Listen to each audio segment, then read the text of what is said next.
Hello friends, welcome back to my channel. আশা করি সবাই ভালো আছো, আমিও খুব ভালো আছি।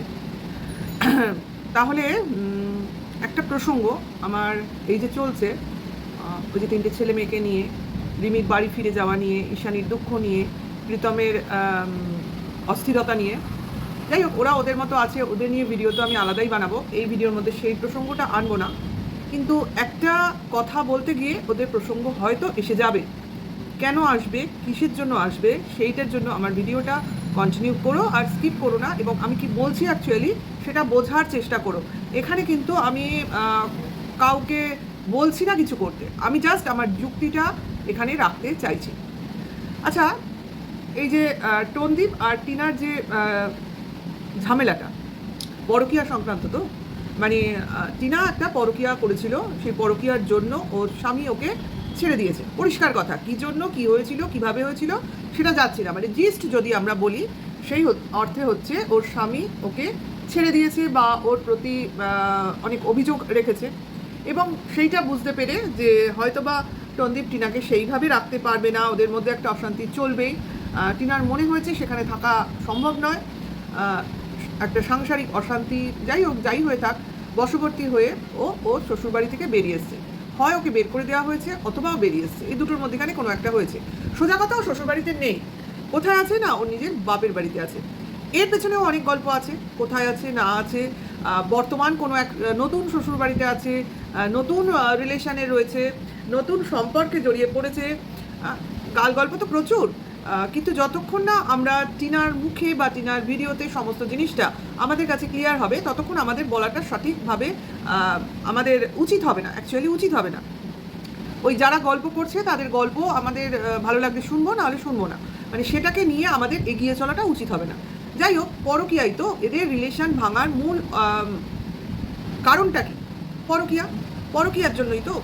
তার জন্য আমরা মানে কয়েকজন ক্রিয়েটার, কন্ট্রোভার্সি ক্রিয়েটার বাদে ম্যাক্সিমাম কন্ট্রোভার্সি যারা করে তারা তিনার বিপক্ষে গিয়ে প্রচুর প্রচুর ভিডিও নামাচ্ছে, এবং টনদীপকে সবসময় বলছে এইরকম মেয়ের সঙ্গে তুমি কখনোই সংসার করো না, এইরকম মেয়ে যদি নিজে থেকে পয়েন্ট টু বি নোটেড, নিজে থেকে যদি ফিরে আসতে চায় তাকে কখনো অ্যাকসেপ্ট করো না।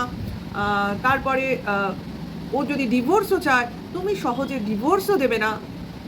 কত রকম মিউচুয়াল চাইলে সেটাকে ঝুলিয়ে রাখো 2 বছর, 3 বছর, 5 বছর, সরি, কত রকম চাহিদা।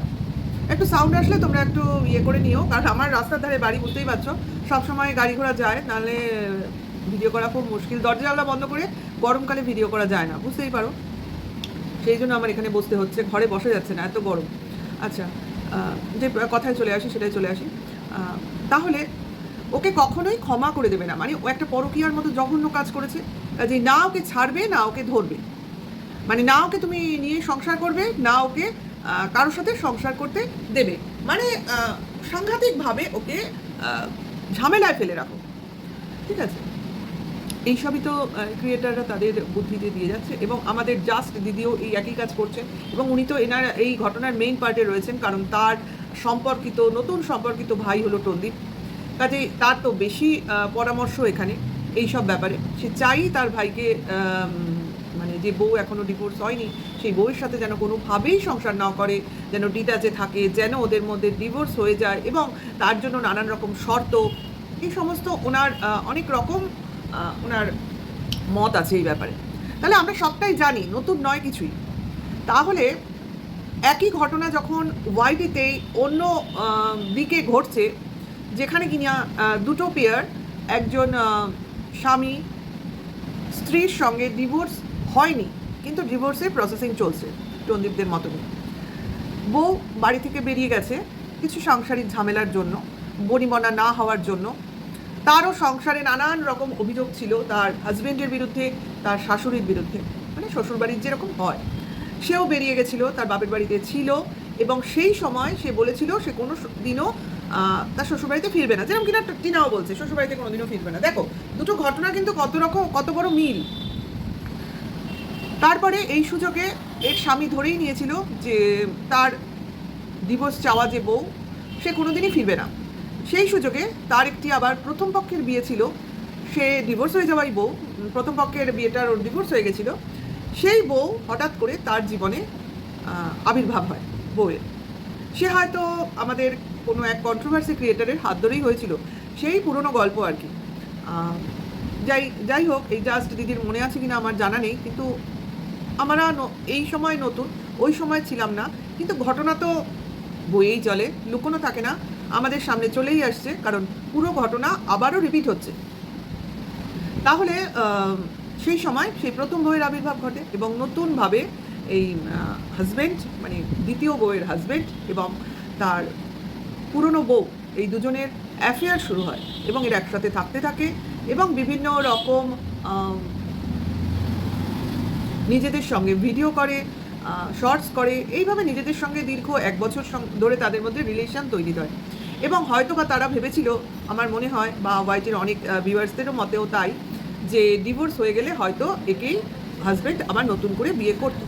কিন্তু কথাটা সেটা না, কথাটা হচ্ছে আমার যখন এখনও ডিভোর্স হয়নি, তার মানে আমি যদি এখন, সে যেই হোক, আমার পুরনো বউই হোক আর যেই হোক, সে তো আমার ডিভোর্স করাবো, আর আমি এখন বর্তমানে ডিভোর্সই নই, তাহলে আমি এখনও লিগালি ম্যারিড, তাহলে আমি কি করে অন্য কোনো, এখানে অন্য কোনোই বলতে হবে, অন্য কোনো মেয়ের সাথে রিলেশনে থাকতে পারি বা আমার ভবিষ্যৎ পরিকল্পনা করতে পারি? তাহলে এটা কি পরকীয়া নয়? তাহলে একটা মেয়ের পরকীয়াটা খুব নোংরা, তাকে সমাজে নিকৃষ্ট জীব, নগণ্য ব্যক্তি বলে মনে করা হয়। তাহলে একজন পুরুষ যখন পরকীয়া করে তখন তাকে কীরকম ব্যক্তি বলে মনে করা হবে? তাকে কতটা নিচে নামানো হবে? কই, সেই রকমভাবে তো কিছু বলা হয়নি। শুধু ওই ছেলেটিকে একবার প্রথম বউয়ের সঙ্গে, একবার তার দ্বিতীয় বউয়ের সঙ্গে ম্যাচ করে দেখা হচ্ছে, এর সঙ্গে তোমায় ভালো লাগে, ওর সঙ্গে তোমায় ভালো লাগে, এইভাবে তাকে প্লেস করা হচ্ছে ডিভাইডেড রুলে, যেন কতগুলো ভাগ হয়ে গেছে, এই পেয়ার ওই পেয়ার। এটা কি কোনো মজার জিনিস হচ্ছে? কেন এটাকে পরকীয়ার নাম দেওয়া হচ্ছে না? পরকীয়ার মতো জঘন্য জিনিসকে কেন এখানে প্রমোট করা হচ্ছে? যেটা কিনা টিনা প্রমোট করছে, বা টিনার কিছু ক্রিয়েটার যারা টিনার দিদি বা তাদেরকে দালাল বলে বলা হচ্ছে, যে টিনার হয়ে টিনার দালালরা প্রমোট করছে, টিনাকে যারা সাপোর্ট করে প্রত্যেকে পরকীয়ায় সম্পর্কিত। তাহলে এখানে কেন বলা হচ্ছে না যে ছেলেটার সঙ্গে যারা সম্পর্কিত তারাও পরকীয়াকে প্রমোট করছে না, তারাও প্রত্যেকে পরকীয়া করে না? তার মানে ওয়াইটিতে বাকিটা কারা রইল? তার মানে কি সবাই পরকীয়া করে? নাকি ছেলেরা পরকীয়া করলে সেটা পরকীয়া নয়, সোনার আংটি আবার বেকা, এরকম একটা কোনো কিছু ব্যাপার নাকি? আমার এটাই প্রশ্ন, কোথায় কি ঘটনা ঘটছে সেটা বড় কথা নয়। ওটাকে যদি পরকীয়া বলে নগণ্য আখ্যা দেওয়া হয় টিনাকে, এবং টিনার চ্যানেলটা শেষ করে দেওয়ার জন্য সব রকম চেষ্টা চালানো হয়, তাহলে এই ক্ষেত্রে কেন করা হয়নি? আর সব থেকে মজার ব্যাপার হচ্ছে এটাই, যে ওখানেও জাস্ট দিদি রয়েছেন, যেটা কিনা পরকীয়া বলছেন, টিনাকে পরকীয়া করেছে, পরকীয়ার রত, একদম যা তা করে রাত দিন গালাগালি দিচ্ছেন এবং অনেক রকম নামে ভূষিত করেন টিনার বয়ফ্রেন্ডকে। আর উনি এই প্রীতমদের ক্ষেত্রে উল্টো পদক্ষেপ নিয়েছেন। এখানে কিন্তু প্রীতমের উনি সেভাবে কোনো দোষই দেখেননি, উনি আবার রিমির দোষ দেখেছেন, দিশানিকে ভালো দেখেছেন। তাহলে কি বলে, প্রীতম পরকীয়া করেছে সেটাকে উনি সাপোর্ট কী করে করলেন? আমার প্রশ্নটা এখানে কেন রিমিকে সাপোর্ট করলেন না? ও বাড়ি ছেড়ে চলে গেছে বলে? কেন গেছে সেটা, মানে বাড়ি ছেড়ে যে যাবে, আমার মনে হয় ওনার কাছে, সেই ওনার কাছে দোষী, যে কারণেই যাক না কেন। আর বাড়িতে যে বসে থাকবে, বসে সে যদি পরকীয়ার মতো কাজও করে, তাহলে সে দোষী নয়। তাহলে আমি এখানে বলবো যে টিনা বাড়ি থেকে চলে গিয়েই ভুল করেছে, ও এখানে বসে পরকীয়া করতো, অসুবিধা কোথায়? কারণ সেক্ষেত্রে প্রীতমের তো কোনো দোষ দেখা যায়নি, প্রীতমকে কোনোভাবেই দোষী করা হচ্ছে না। হ্যাঁ, এখন দোষী করা হচ্ছে যখন কিনা ওর প্রথম বউ নিজের ভুল বুঝতে পেরে ভালোবেসে ফিরে এসেছে, এবং প্রীতম ঘাবড়ে গেছে, কারণ ও এটা এক্সপেক্টই করেনি। ও ভেবেছিল ডিভোর্স হয়ে যাবে এবং যাকে ও বিয়ে করবে বলে ঠিক করেছিল তাকেই বিয়ে করবে, জিনিসটাকে ও অ্যাকসেপ্ট করতে ওর সময় লাগছে। তখন গিয়ে আমাদের জাজ দিদির মনে হচ্ছে এটা ঠিক হচ্ছে না। মানুষের মন না মতি, উনি কাউকেই সময় দিতে চান না, উনি যেটা মনে করবেন উনি সেটা করবেন। হ্যাঁ, এই কাজটা ভালো করেছেন যে এরা যখন লিগালি ম্যারিড তখন এদের দুজনকে যখন একসাথে করে দিলেন, যথেষ্টভাবে ভালো কাজ করেছেন, একদম ঠিক। এবং যে মেয়েটি এখানে ছিল এক্সট্রা ম্যারিটাল অ্যাফেয়ারের প্রমোট করছিল, তাকে বরং সরে যাওয়াটাই তার বেশি বুদ্ধিমানের কাজ, কারণ এখানে সে কোনোভাবেই এন্ট্রি নিতে পারবেও না নেওয়া সম্ভবও নয়। আর আলাদা একটা ট্যাগ লেগে যাবে, তার থেকে বরং সে দূরে সরে যাক, তার মতো করে লাইফ লিড করুক, ঠিক আছে। কিন্তু ওই ক্ষেত্রে কি হচ্ছে, ওই ক্ষেত্রে তো একটা বাচ্চা শিশুও জড়িত রয়েছে। সেখানে এই দিদির একবারও কেন মনে হচ্ছে না যে ভাইয়ের সঙ্গে ভাইয়ের বউয়ের যে করে হোক, চেষ্টা চরিত্র করে হোক, একটা মিউচুয়াল করার চেষ্টা নিজের তাগিদে করুক বা কোনো দিদির সাহায্য নিয়ে করুক। যেমন কিনা উনি ঈশানীর বাড়িতেও পৌঁছে গেলেন, আমরা দেখতে পেলাম। সেই রকম উনি টিনার বাড়িতে পৌঁছে যাচ্ছেন না কেন? এবং কি চায় না চায় দুই ফ্যামিলি বসে একটা মিউচুয়ালি, এখন তো হচ্ছে ওয়াইটিতে এগুলো হচ্ছে, তাহলে সেগুলো কেন করাচ্ছেন না? এটাকে কেন একটা রেশারেশি কন্ট্রোভার্সি করে এটার প্রসেসিংটাকে বাড়ানো হচ্ছে, চেষ্টা করা হচ্ছে না কেন? টিনার পক্ষ থেকেও তো বলা হচ্ছে যে এটা যত তাড়াতাড়ি মিটে যায় ততই ভালো, সেটা যেভাবেই হোক। ওর থেকেও মিউচুয়ালি ডিভোর্স চাইছে, ভালো কথা। সেটাই ওকে আরেকবার গিয়ে সবাই মিলে, এখন যখন ওয়াইটিতে সবাই মিলে একটা পাবলিসিটি হয়ে গেছে, পাবলিকের জানার কিছু বাকি নেই, তাহলে ব্যাপারটাও পাবলিকলি বসে, যেরকম কিনা রিমি, প্রীতম আর ঈশানীর ক্ষেত্রে হলো, সেই রকমভাবে ব্যাপারটাকে ঘটিয়ে দুপক্ষ বসিয়ে ব্যাপারটাকে একটা কন্ডিশনে ফেলে মিটমাট করে কেন দেওয়া হচ্ছে না ওই ছোট্ট শিশুটার কথা ভেবে? আমার মনে হয়, আমার ব্যক্তিগত মনে হয়, যদি এরকম কিছু ওনারা করতে পারেন তাহলে হয়তো বা ওই শিশুটার ভবিষ্যৎটা সুরক্ষিত হবে। অন্তত ওই শিশুটার ভবিষ্যৎ সুরক্ষিত হবে ভেবে ওর বাবা মা নিজেদের ভুল ত্রুটি ভুলে আবার একসাথে থাকতে শুরু করবে। আবার একসাথে থাকতে থাকতে হয়তো বা তারা আবার একসাথে হয়েও তো যেতে পারে, কে বলতে পারে। কারণ অনেকগুলো সময়, অনেকগুলো দিন এদের মধ্যে দিয়ে অনেক সমস্যা নিয়ে বয়ে গেছে।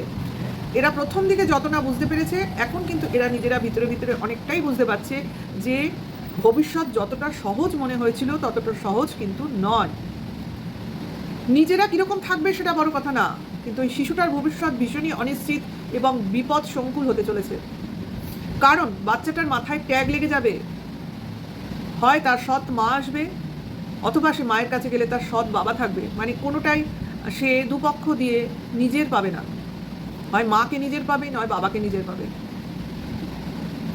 আর আমি তো বলবো, এখানে বাবার সঙ্গে তার একটা পুরো ফ্যামিলি আছে, পরিবার আছে, যাদের সঙ্গেও থাকতে পরিচিত বা হ্যাবিচুয়েট।